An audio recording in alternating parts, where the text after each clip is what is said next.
So, just to kick this off, I'm just going to start these folks with a question because they are all very capable and they don't mean me hanging over their head.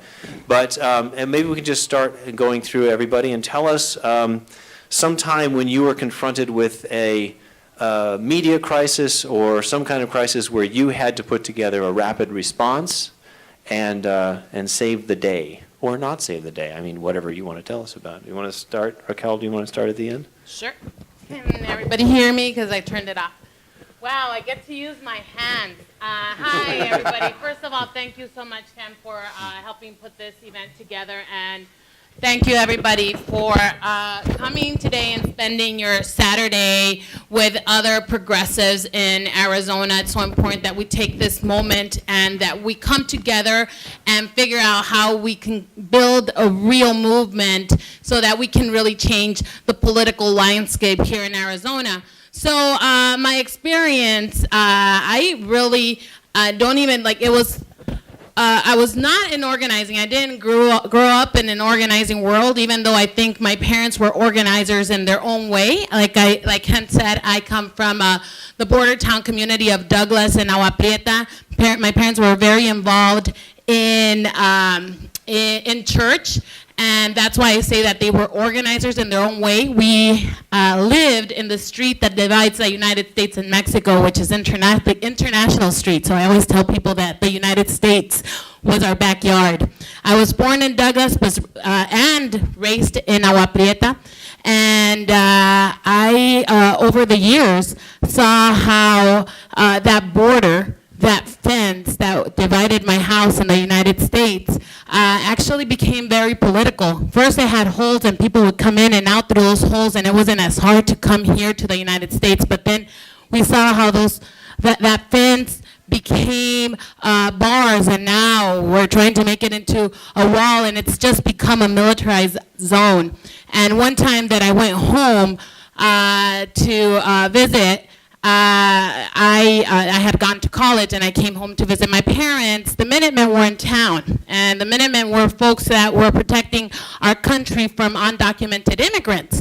And I remember that I was there, and they actually looked me up and down, like questioning if I should be in my hometown. And I got so mad, and I turned to my friend. I'm like, why are you guys not doing anything about this? Because she was living in Douglas. But I realized I wasn't doing anything about that either, about this anti-immigrant sentiment. It was really like people taking matters into their own hands. But then it was also the political ambience that we had already had bad anti-immigrant legislation. It was not only SB 1070, if we remember, it comes many, many, many years before. So anyway, I decided to get involved. I got involved through the marches of for immigration reform. If you remember, there was a huge march here in Phoenix of 200,000 people, a sea of white t-shirts with people carrying signs that say, I love you, America, why don't you love I? Oh my God, I cried. But I went to the volunteer table. It was Mi Familia Vota. And they gave me voter registration forms. And I thought it was the easiest thing I could ever do. Register people to vote like in a sea of 200 people. It was the best day. So I turned it in, and I knew that right then and there that was the organization I was going to connect to because we had to build political power. So anyway, that's a little bit about myself and how I got here. In terms of like how a rapid response. So since I got connected to Mi Familia Vota, I've been with different organizations where we had to do rapid response. But the key to the rapid response has always been the preparation. Because we know, number one, that we're going to have a target. And I've been in campaigns to build support for comprehensive immigration reform and currently working on a campaign to fight for health care. And the targets have been our members of Congress, the MOCs. I didn't even know MOCs meant members of Congress, but through time I did. So it's targeting those members of Congress and targeting our senators. So we know who our target is, and that's the number one thing. Number two is working with people that have passion. And the fact that you're sitting here in the room tells us that you have passion, you have the drive to do something. And number three is to make sure that we amplify through video, through pictures, through communications. Nowadays, all of us have that opportunity because we carry our phones. So make sure that every time that you are out in the field, you have your phones charged. But there was one time we were targeting Senator John McCain, and he was going to have a town hall. When McCain, before, in the days, he used to have conversations with his constituents. The challenge was that he would let people know 24 to 48-hour notice. And this, we knew that that's the way he strategized. So number one, we got together with different folks and built a coalition, because we all know that we cannot work in isolation. So the more groups that you have, the more individuals that you have as part of your network, the better. We built a communication team, and we had our hashtag. We knew where he was going to show up and how many people we had to turn out. Even though we only had 24 to 48 hours, we had folks that were going to be ready to take action. So we could, whatever he did, we were going to have the capacity to cover that event. And so this one time, he had this time that I'm talking about, he had this town hall, and he was not going to talk about immigration. But we had built, and it was actually February 14th, so our theme was John McCain, Have a Heart for CIR. And we all came with hearts, and they didn't let us bring him in, but we were able to fill out the auditorium. He was not going to talk about immigration, but he ended up talking about immigration, because every single person that rose their hand to ask a question was about immigration. So we were able to dominate that town hall, and he had to face us, and that's what came out reported in the news. Because the beauty about those town halls is that the media is already there. Sorry, that was a long answer. Oh, okay, sorry. It's really sensitive. Hi, can you hear me okay? Yep. Yeah, we'll check your. Go ahead. Hello, hello, hello? Go ahead, Robbie. We're bringing up your volume. Go ahead. It was kind of close. Okay, hi, I'm Robbie Sherwood. I'm currently the communications director for Mayor Greg Stanton, but you got my bio. I come from a journalism background where I was a political reporter, investigative reporter, mostly for the Arizona Republic up until about 2006, and then I went legit and came over to the other side and done a variety of things since then. But I want to tell you a quick story about from about 4 years ago, as I was when I was Josselyn, before Josselyn, was trying to build the brand for Progress Now Arizona. And if you're not familiar with Progress Now Arizona, just think of it as like the PR firm for the left. It's a nonpartisan nonprofit that works with the labor table, with all the progressive organizations to enhance their communications capacities. A lot of times the folks are on pretty tight budgets. They may not have a full-time communicator. That's probably an extra job that the executive director does or something like that. So it was an effort to kind of help professionalize that across a broad basis. So that's the type of things I was doing. One of the things we had been trying to do, particularly from the labor side, was to educate the public about the influence of an organization called ALEC. We all know what ALEC is, right? The American Legislative Exchange Corporation, corporate lobbyists who basically write a lot of the bills in back rooms back in D.C., hand them to our mostly Republican lawmakers. It's exclusively Republican these days. And they come back and they introduce those bills. And it's a lot of very harmful anti-labor stuff. Senate Bill 1060 was workshopped in ALEC, and it's a way that they can efficiently take bad legislation nationwide. But not a lot of people understood it at the time. And so I was trying to raise awareness about the influence of this organization. And we got a tip, just like a regular news tip, that Senator Debbie Lesko, she's the lead ALEC lawmaker in Arizona, she's the chair. She was having an ALEC recruiting party at Donovan's Steakhouse in East Phoenix on Camelback Road. So she was inviting all interested lawmakers, either their members or prospective members. Several high-profile members of the lobbying community would be there, and they would be in a private back room having a good time, showing what life under ALEC influence is like. And so I got this tip with about 48 hours in advance. I remember it as at least a couple of days. So we had that time to develop a strategy. What would we like to do with this information? And we being the progressive tables who I work to represent. And there was a number of options on the table when you have that. And this is what, when we talk about planning and looking ahead and weighing your options. We could have a protest. We could get a bunch of people outside and picket. And that was thrown out there as an idea.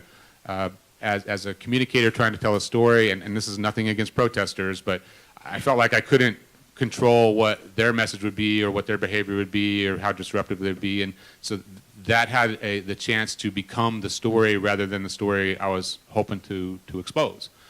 And so I politely rejected that, and we went for a media strategy. And so what I did is I reached out to a television reporter who I thought would do a good job with this, an investigative reporter who does kind of undercover stuff from time to time, named Morgan Lowe at Channel 5. And I said, like, how would you like to, as best we can, infiltrate this meeting about ALEC? And he understood what they were and knew what it was, more educated, and said, sure. And so what we did is we just showed up as customers at Donovan's and sat at the bar. I ordered a drink, and so they couldn't kick me out for, and I ordered some bisque.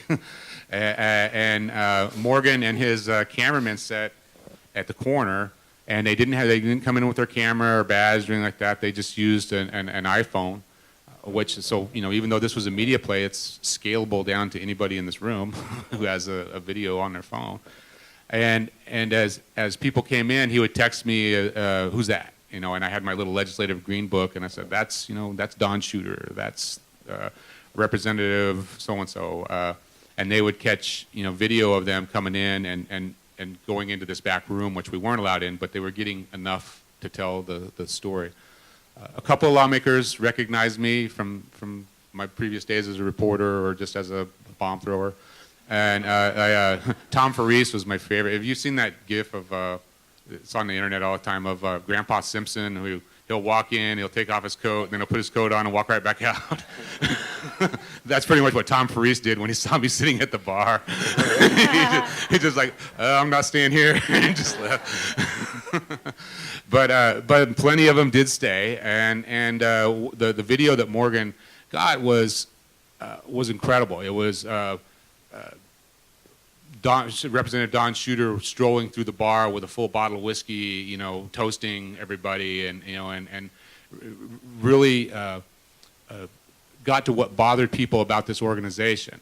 A lot of people didn't really have, fair-minded people often don't have a problem with ALEC. They just, they have good ideas. They're trying to get them through. But it was this notion that the bills are being written and discussed and put on a path toward victory without any input from the public whatsoever. It's all happening in this room where lobbyists are paying the bill, and you're eating steak dinners and walking through with a full bottle of whiskey and whooping it up. And it was really hard to illustrate that until that moment, and with this just little handheld video camera. And so Morgan did a piece on Channel 5. It was pretty effective, and it got, long story short, it got a lot of attention across our nationwide networks. Progress Now is part of a nationwide network of communications organizations. There's others, and it, proud to say, it became kind of a teaching tool for kind of underground guerrilla a rapid response. So that's my best story. I have a couple others, but I'll probably end up telling them later. So. That's a good one. Josselyn. Hi, everyone. Thank you to Ken and the rest of the organizers for putting this together. I think it's amazing to see this room so full, and I know it took weeks and months of hardcore planning to get this off the ground, so just want to say thank you for letting me be up on this stage today. And I know Ken read my bio, but I guess I'll just say like why exactly I'm up on this stage today talking. Usually I'm in the audience, so this is definitely a reversal. But I definitely also come from a background of journalism. I went to Walter Cronkite just down the street, and I was interning for the Arizona Capital Times, which is our monthly insider political publication. And I got to come up with a story to write about of my choosing. And this was back in 2014. It was right when this group of undocumented young people were going around trying to get people out to vote. They were called Team Awesome at the time. And so they were just going around the neighborhoods trying to get people out to vote, register them to vote, educate them on why voting was important. And I remember I got to shadow them for one day. It was in July. It was hot out like right now. And I remember just chatting to them like, why are you out here? It's hot out. You're young. Like, why aren't you inside, hanging out with your friends? Like, why are you out here? Why do you care so much? Because I remember when I was their age, I didn't care. I had the privilege and the luxury of not having to care at that level about my community. So just talking to them and realizing like, they saw their role in their community as we need to get people out to vote because the people that are in power right now are hurting our communities. They're hurting our families. They're trying to get rid of us. They're trying to destroy us. So we need to fight back, and how we fight back is getting people out to vote. And I was thinking, I can be a journalist and I can just write about this, or I could get involved in a more deeper level and actually fight alongside them. So I decided to use my communication skills, my background in journalism to join, I think the better side, the light side. And so, so I've been at Progress now for about a year and a half. I took over, I think, after Robbie and another executive director. But Robbie described it really well, but I think also the part of Progress now is just to stir the pot. I feel like my job title is just troublemaker. I just make problems out of small things, which is really fun. And it's, living in still a state that's controlled by Republicans and has, conservative power. When you're progressive, when you're liberal, you don't have a lot of tools on your side to make change. So I think one of the most effective tools that we have is to use the media, to use communications, to start trouble, to bring attention to these issues. And I think most recently, an example of this is during the last legislative session. The big thing coming out of that session is the education crisis, the teacher shortage, the teacher pay. I feel like we finally have this perfect storm where people are finally seeing this is a huge problem. We literally have teachers running away to China to teach, and they're not staying here. And that's a problem because our future of the state depends on the children that we're educating. And our leaders, our governor, isn't doing anything about it. They don't care. And so people were really upset this session. And I was just in my office one day working, and I got a tip that one of the legislators, John Allen, said on the floor, I think it's great that teachers get second jobs. This is America, like, good for them. Like, they're really working hard. Like, they're working so hard, they want to get a second job. And it's like, no, they don't want a second job, man. Like, who wants a second job? Like, this is America. It shouldn't have to have a second job. They should be able to make a full living off of teaching. And so, I kind of, pushed that out to the press, did a press release real quick, put it out to my press list, tweeted about it. Twitter's great for this kind of thing. And that got some momentum. And it got enough momentum where he had to respond to it, which is also a really great tactic of using rapid response to get them to, like, either double down or say something stupid. And he said something so stupid. He said, well, it's fine teachers get second jobs. It's because, they get second jobs so they can pay for boats and they can get second houses. And I was just like, thank you. Yes. This is exactly what I need. And so I I said thank you to higher powers. And I work really closely with a lot of different organizations, and one of them is the Arizona Education Association. And I'm lucky enough where my office is in their building. So I just went down and talked to their comms person. I was like, so this just happened, and I think it's a really great opportunity for us to blow this up even further. And so, I started a hashtag called Bills Not Boats, meaning, the meaning behind that was they're trying to pay their bills, they're not trying to buy boats. I mean, we live in Arizona.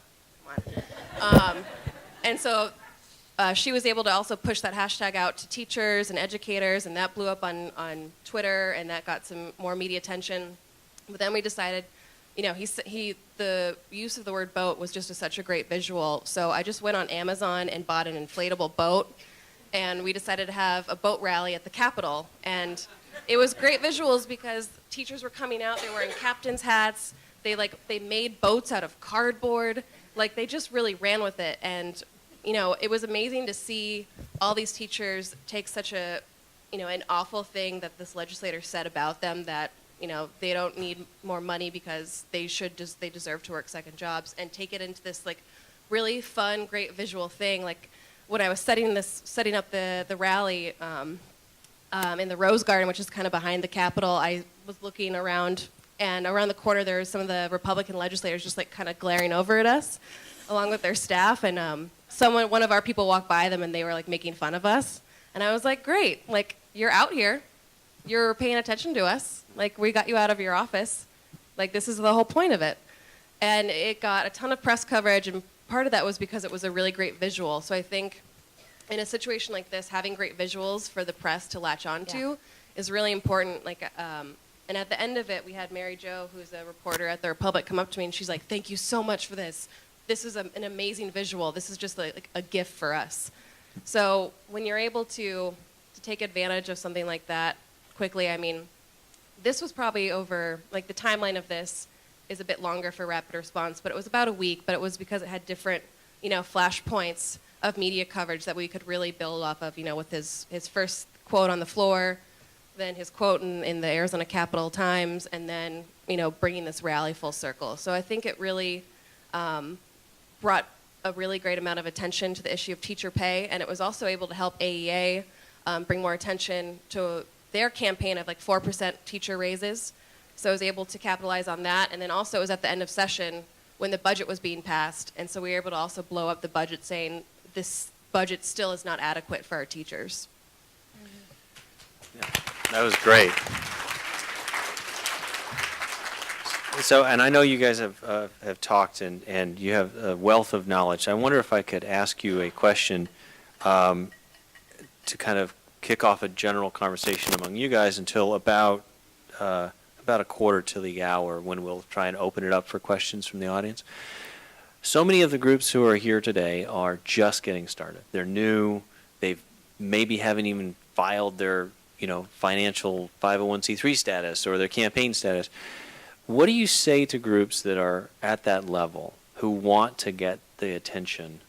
How do they get started? What's their best first step that you would all suggest? And then I'm going to shut up and you guys go. Or to get started. I know.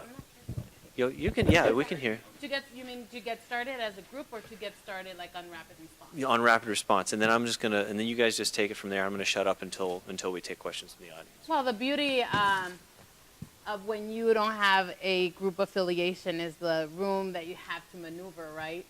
So many times our groups become organizations because at the end of the day, you do need the resources to get things moving. But when you're not necessarily with a very structured organization that is a C3 or a C4, there you have more liberty to be out there as individuals. However, there is times where organizations have that when you come under an organization, there's a lot of power. So first of all, is but once you are together, you are a collective. The most important thing, I think, is to figure out what your target is going to be. So I mentioned that you need to make sure that you have a target. We need to make sure that we have passion, and we need to make sure that we are amplifying our message. It's always connecting. We always say that everything is based on a relationship. In organizing, everything is based on a relationship. So we need to know who is around you, who and why they're doing this. We need to know their self-interest, right? So once you build that connection and you know who your target is, we need to make sure that we're strategic. So I think that what's happening right now, we have all the issues are under attack. Immigrant rights are under attack. Healthcare rights, women's rights are under attack. The environment is under attack. So working in strategic partnerships, trying to work collectively and figure out what's the intersectionality of it is also key to our movement. But if you are working on one issue and you do have a target, if it's Republican or it's Democrat, because we cannot forget Democrats may be on our side, but we need to make sure that we're holding Democrats accountable or holding ourselves accountable, and that we also know that the Republicans need to know what's at stake. So building relationship, being strategic, and making sure that you have a plan. That you're making plans to target your target.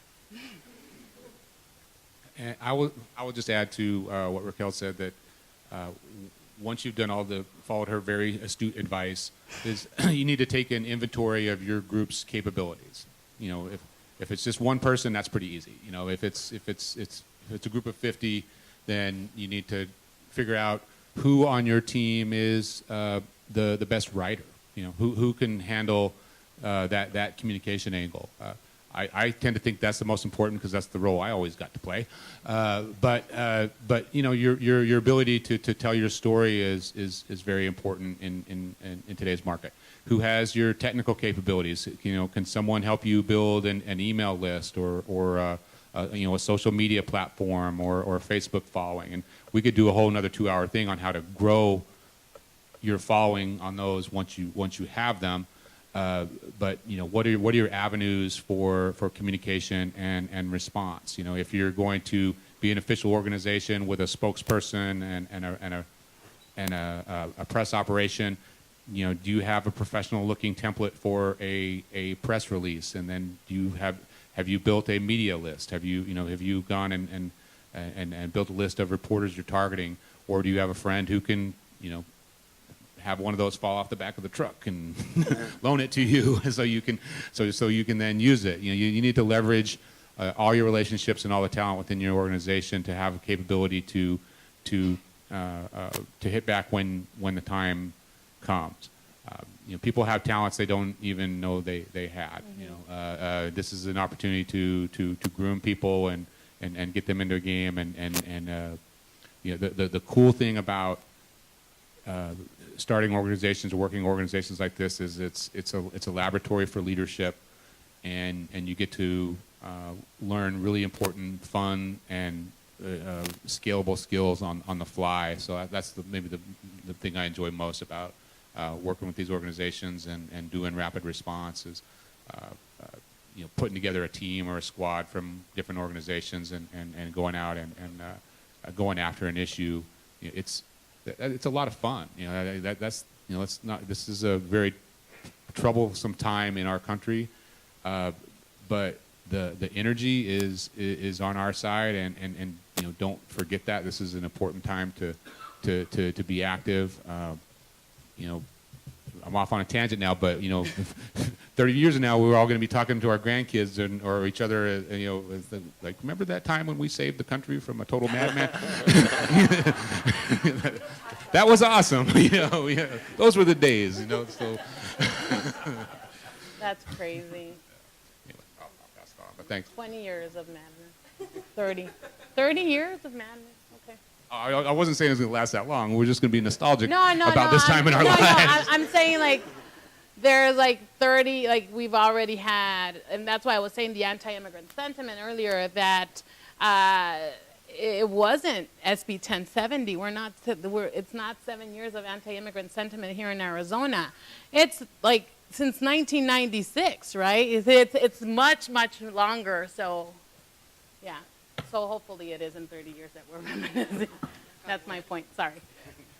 I think I would just add to that what Robbie and Raquel said was really great, but also, I'm lucky enough to work underneath an organization brand name, but it is still just myself at the organization. So, I think rapid response sounds really overwhelming, but it's not, especially when you're able to take the time to sit down with your organization, with fellow volunteers, and figure out, take that inventory. Who do we have on our team that can, help with writing, who can, monitor social media for things. And I think also it's knowing who else is in the environment, in the issue environment that you're working in. If you're working on education, just doing a Google search of who else is involved on this issue and trying to get to know those people and seeing, if you hear something, maybe trying to go and talk to them and say, this is just happening. I want to let you know about that. What can we do to really blow this up? So yeah, I think building your team, and I think, also being able to anticipate what could possibly happen if you're able to have the time to do that. I mean, I think rapid response takes a lot of planning, but you're going to be grateful that you were able to do that planning on the front end rather than on the back end when the crisis is happening and you don't have the time to really sit down and oh, this is happening. We need to write a press release, and we need to get quotes, we need to get spokespeople. It definitely takes a lot of time off of that when you try and sit down and do it beforehand. I would say that's one thing very quickly based on what you said is that the good news is if you're a new organization or fledgling, you don't have to reinvent every wheel, especially when it comes to the expertise on an issue. There's a lot of networks out there that you can plug into. You don't have to rotely repeat what they say. That the other side does that. We ask a lot of questions, but it can give you the basis on an issue that where you can then go forth and speak with confidence. There's, for instance, when I was on Progress Now, I was part of a nationwide Latino issues communications table. And it's a daily email chain where a variety of different organizations, when something happens with the president does something with DAPA or there's any sort of change in the status or something breaking news, this is a group of communicators around the country with a lot of expertise who are trying to assess what has just happened, what does it mean, what will our response be. I don't think they know I'm still on that email chain. I don't. But Robbie has the best list, by the way. But in my new role, I find this really, really helpful. When my day job is to not be thinking about this all the time, but every once in a while we have to, and we want to weigh in, and we want to. It's good to have that instant expertise, but that's what the why in Arizona after the 2010. Wave election for Republicans, all the progressive organizations and labor organizations did some soul searching and said, we're not as good at this as we need to be, and so we need to work together, set aside intramural differences, and where we can work together as much as possible and share resources, share expertise, and share information, and that's what's been happening on a pretty large scale, and so it's. Once you plug into that, you can educate yourself very fast on an issue and turn that around and use it as an organizing tool. Yeah, no, that's a great question, and everything that you said has triggered just like our recent history, and I'm going to say from even from when Obama was elected. So Obama was elected using a model called the movement building model.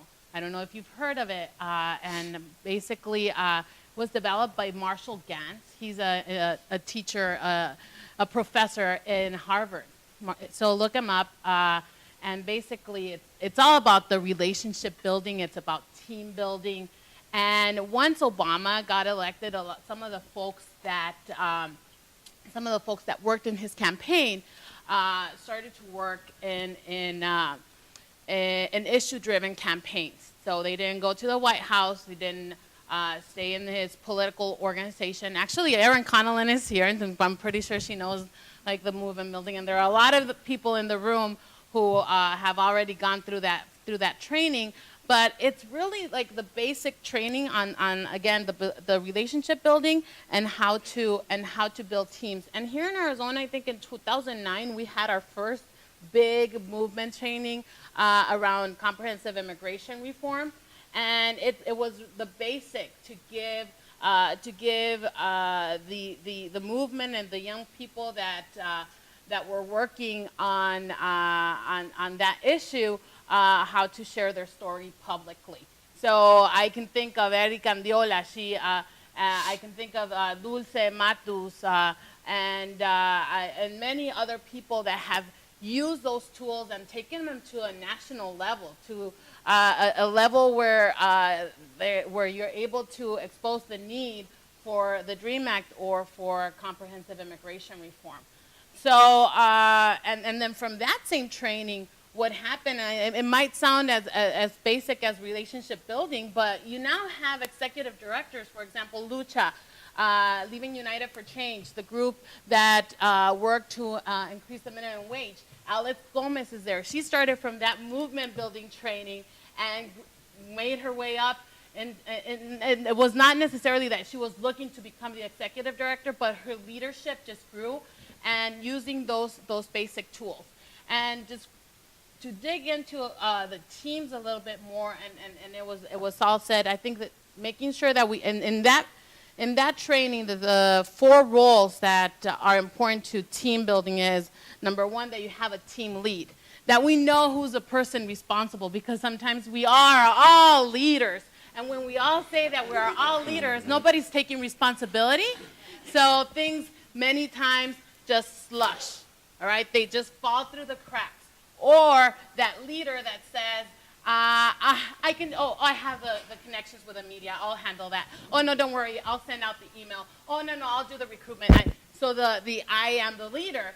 But really what we're talking about is the interdependent leadership, that you have a defined role. So you have that team lead.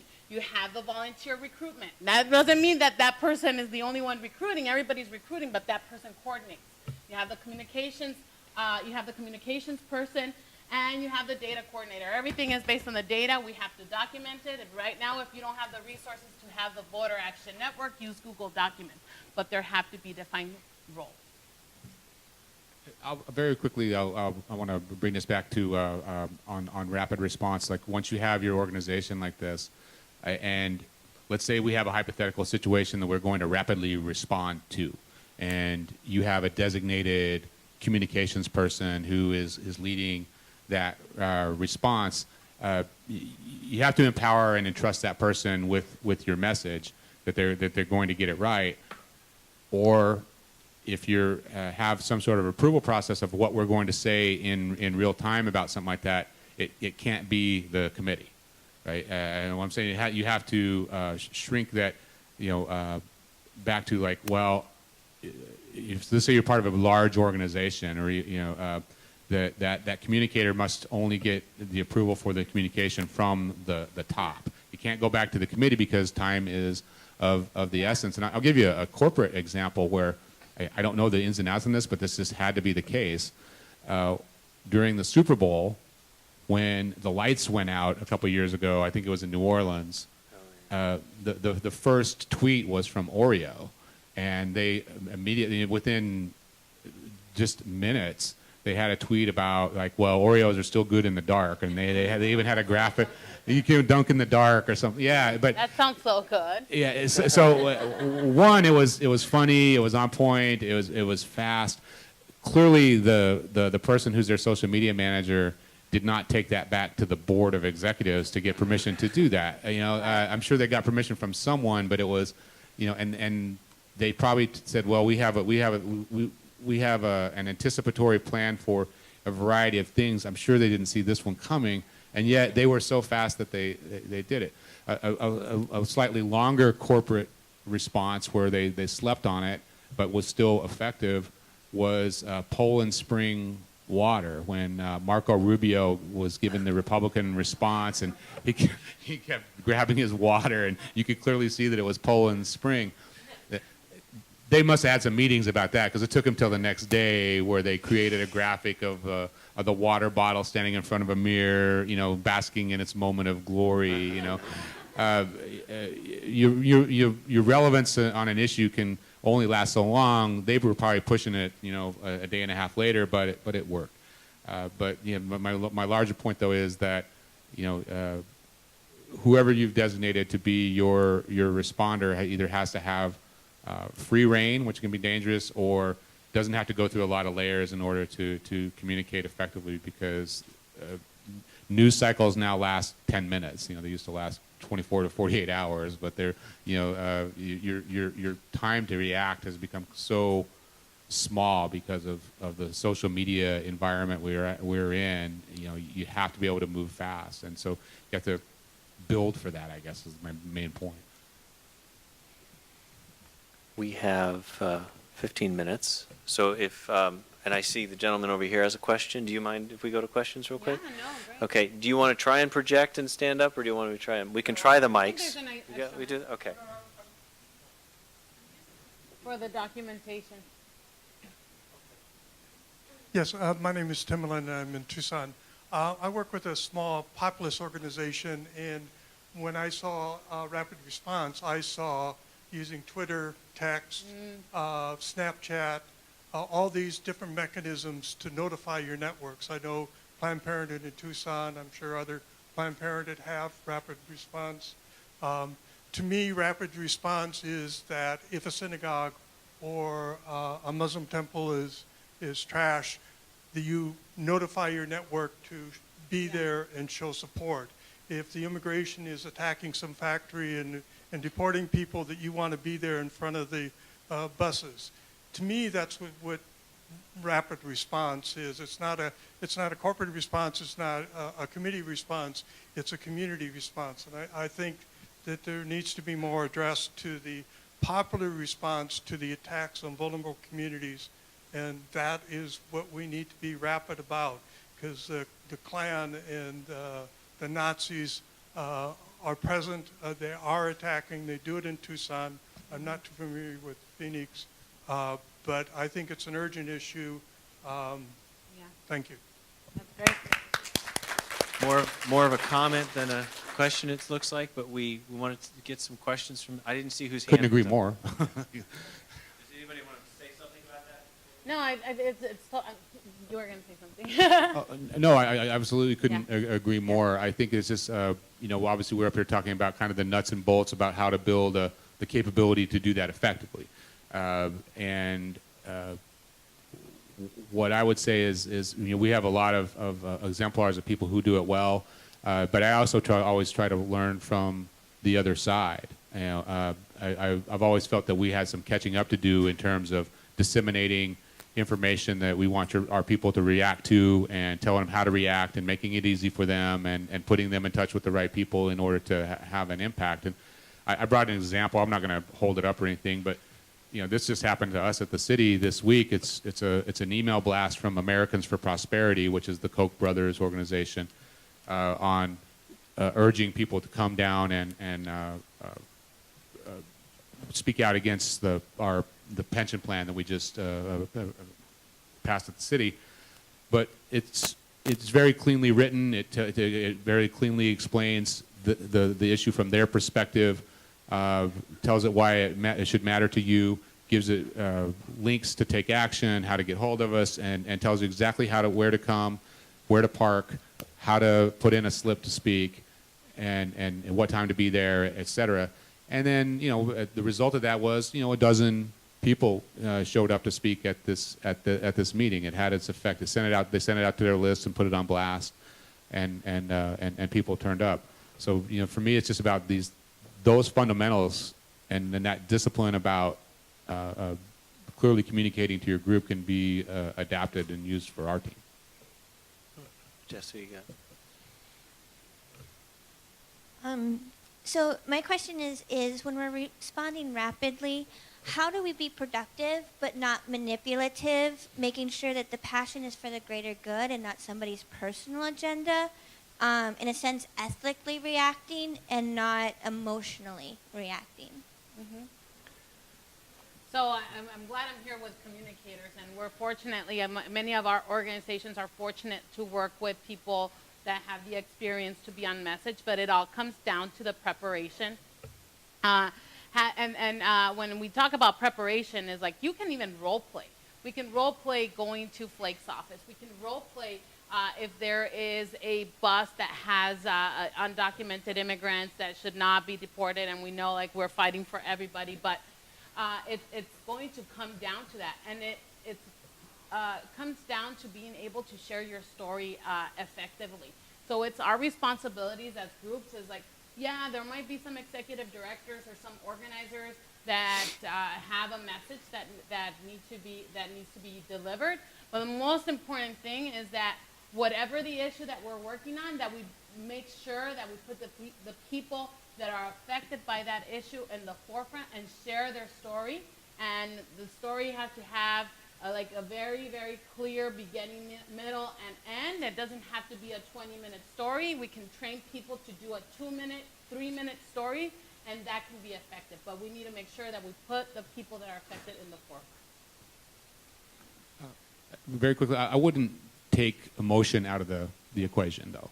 I know there's want to be manipulative people, but you do need to tap into people's emotions on issues like this because that's part of the storytelling process. Like the 3 reasons people, usually on the left, don't take action on an issue is like they don't feel connected to the problem, there's a lack of urgency, or they don't feel they know enough about it.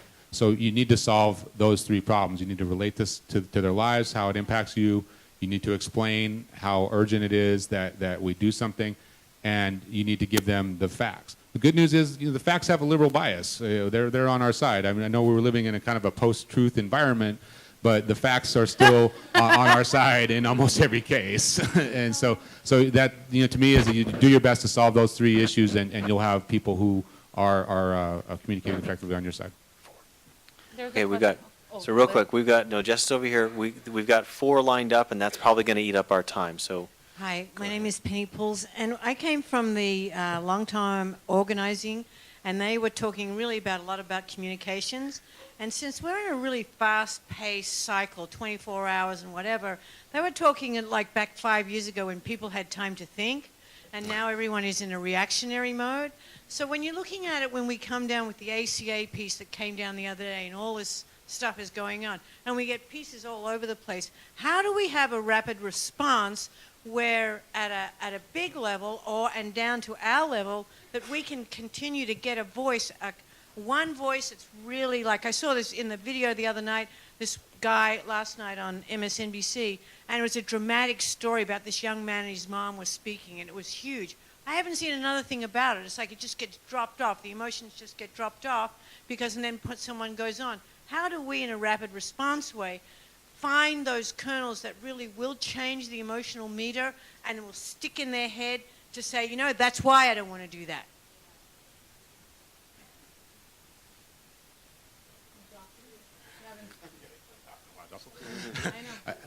I don't know if I can fix the American attention span, but that's a larger problem that's beyond my capabilities. But sometimes you have to, I think, maybe pump the brakes. I'll just give you an example of something that I'm involved in right this second, where I think we're trying to tell a deeper story about this healthcare bill.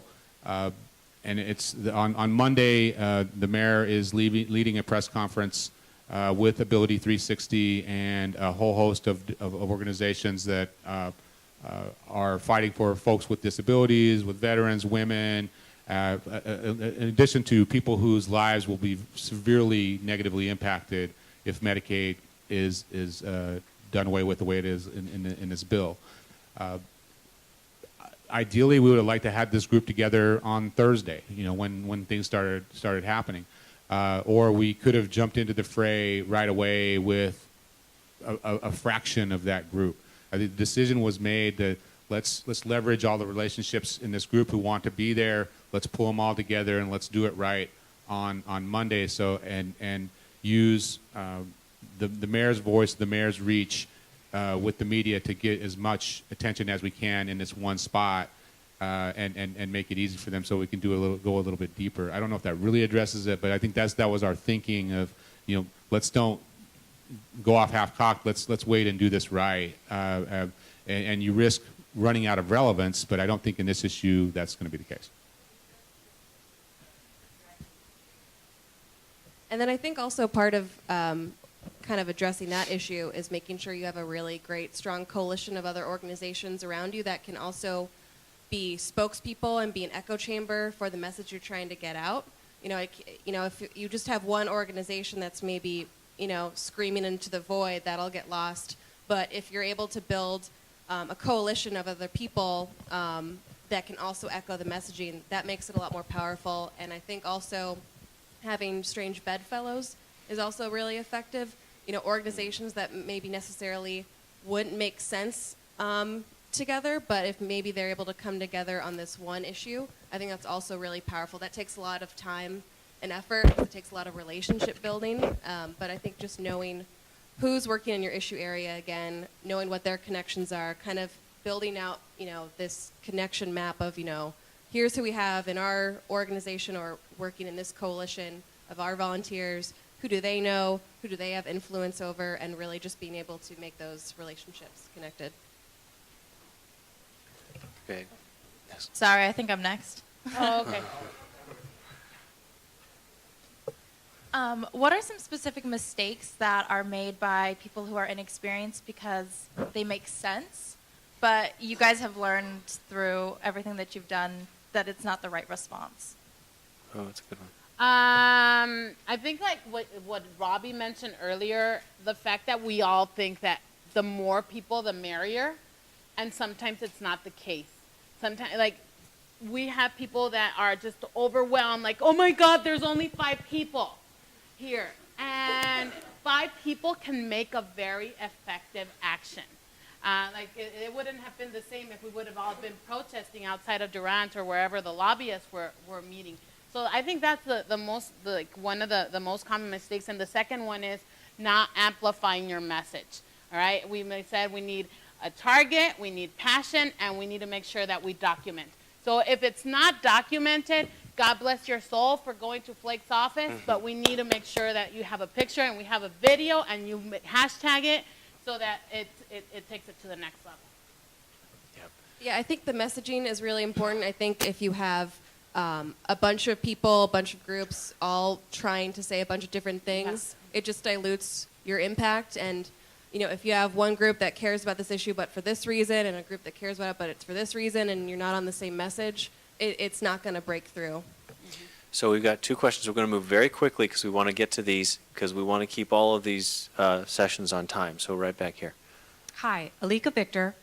Wanted to know from each of the panelists specific recommendations that everyone in this room can become a rapid response team for the Senate Health Care Act that's in front of us, that might be voted on next week for Doug Ducey. I think in Utah, they just flipped the senator based on, I think, the governor reaching out to the senator. So what specific recommendations do you have for everyone in this room to become a rapid response team around that health care?